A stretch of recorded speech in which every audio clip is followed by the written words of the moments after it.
Good morning, good afternoon. Hello, everybody. Today is book 30 of my 66 challenge of the Word of God in the Holy Bible. Today we're going to be talking about the book of Amos. Amos is again part of the Old Testament. It's the 30th book in the Bible. It is prophet Amos. It was written in 750 BC. Prophecies came true through the time period between 722 BC to 516 BC. There is 39 books in the Old Bible, and there's 27 books in the New Bible. Now, these aren't just stories that are included in Amos. These are actually only firm judgment in Amos. Some of the famous verses in Amos are Amos 3 and 7, Amos 5 and 21. Important parts about this book is that you're going to learn that Amos was not a prophet. He was a shepherd. And during this time where he was a shepherd, he was about 10 miles outside of Jerusalem. And this is when he started to prophesy around 760 BC, when the fourth king started to ban all prophecies and all pretty much preachers. So God said, I'm going to use you to I'm going to use you to prophesy to my people and get my message out. So it's like right now what we're going through. Imagine if the government tells the people that are our leaders, no more talk about the Word of God, not just the Word of God, but nothing that can lead into prophecies or nothing that can, give people hope or tell them about themselves. I want you to stop. They're pretty much in the pocket. What God would do would use people like me and you to continue to go out with His Word if the people that God first anointed can't speak. When he did prophesy, he predicted the overthrow of the kingdom, which happened in 722 BC, and he also predicted the doom of Jihad and the doom of many other surrounding nations.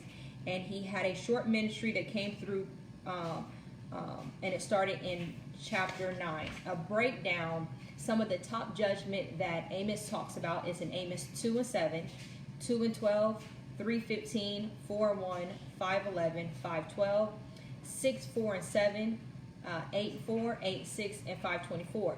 I would highly recommend everyone read each verse of those. Pretty much in the book of Amos was talking about do not treat poor people with injustice. The message was strictly about judgment the whole way through. Chapters 1 through 9 was completely about judgment. Chapters 1 through 2 was about prophecies against the nations, meaning woe to all the nations. And right now they're thinking that everything's going to be great, but it's actually woe to all the nations for a time period. Chapter 3 through 6 is a prophecy against Israel and injustice, meaning God pretty much says, you didn't return back to me. Meaning after everything that has happened, you still had the audacity not to turn back to me. Chapter 7 through 9 only talk about the 5 visions. Chapter 1, the first vision he talks about is the locust, but Amos prayed and God changed his mind. The second vision was the fire, but Amos prayed, God changed his mind. The third vision was a wall, meaning off balance or off your foundation, and God was trying to tell you, you guys are not even. And during these versions, it was Amos against another false prophet, and God came through and did destruction because of that. The fourth vision was summer fruit, and the translation meant time has come to an end. So pretty much when a fruit blooms and it's time to be plucked, it pretty much meant that time has come to the end. The fifth vision is the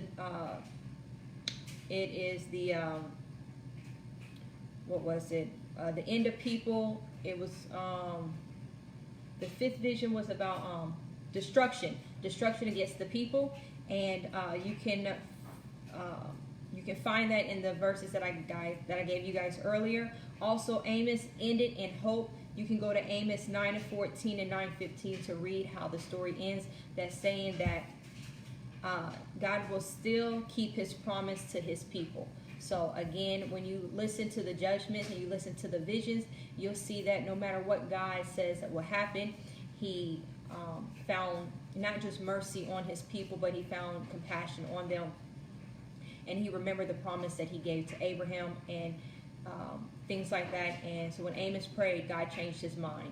So we have Amos to thank for a lot of different things, but this book is talking about judgment, and judgment on the people, and judgment on the nations. It's also talking about that for those who can't speak, God will raise up a voice and have others speak. So don't think if you're in a situation to where you can't get the message out. God will find a way to get his message out. And remember to treat those how you would want to be treated. It is not the time to try to pride yourself and make yourself appear to be what it is, because as we're reading, there was a lot of injustice and a lot of people would not turn to him. Again, there is top 10 injustice that happened that is talking now. If you really want to hear something in Amos 8 and 6, it says, this is the International Version. It says, buying the poor with silver and the needy for a pair of sandals, selling even the sweeping with the weak. Meaning stop taking people and selling them. Sounds like a lot of trafficking. There's a lot of stuff in here. I just didn't want to go over each chapter, but you guys should really read those verses. Again, the top injustice came from Amos 2 and 7, chapter 2 and 7, chapter 2, verse 7, chapter 2, verse 12, chapter 13, verse 5, chapter 4, verse 1, chapter 5, verse 11, chapter 5, verse 12. I could have just said 11 and 12. Oh well. Chapter 6, verse 4 through 7, chapter 8 and 4, chapter 8 and 6, verse 6, and then to end it back, go to chapter 5 and 24. You can go in the chronological order, and then you'll be able to see the type of life that we're living today. We are actually in the end times, which I believe because there's a lot of signs that's happening. One of the verses that, one of the visions that's making sense is the summer fruit. The time has come to an end. You guys better get right and start doing right and doing what God requires you to do. You better start speaking and start proclaiming the word of Jesus, and you better stop acting as if you're in control of your life, because you're not. I'm not saying this as a threat or trying to threat you or trying to bully you. Whatever it is that you believe, I believe if you're on this page and you have to believe in the word of God or just God or Jesus or just something like this for you to come to my page. But it's about judgment, and we're all going to be judged. So if I was you, I would get your house in order and start sweeping and taking care of the responsibilities that you have to. Start owning up to the mistakes that you are doing. It is not time to play. It doesn't matter what people think. It doesn't matter what people say. It's time that you get your house in order and you leave the rest of the people alone.